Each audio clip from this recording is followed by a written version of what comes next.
আমরা সবাই কিন্তু চাই একটা জায়গায় পৌঁছাতে, না বাবার বাড়ি না শ্বশুর বাড়ি, নিজের একটা বাড়ি, নিজের একটা পরিচয়।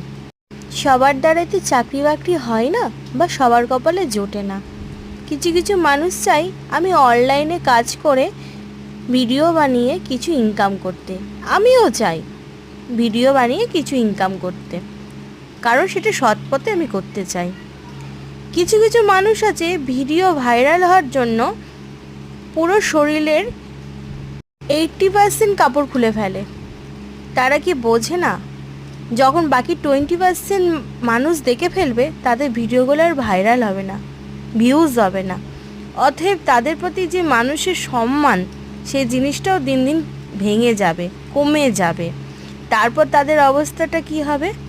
ভদ্রভাবে ভিডিও বানাও সবাই, যাতে ছোট বড় বুড়ো আমরা সবাই মিলে মজা করে দেখতে পারি।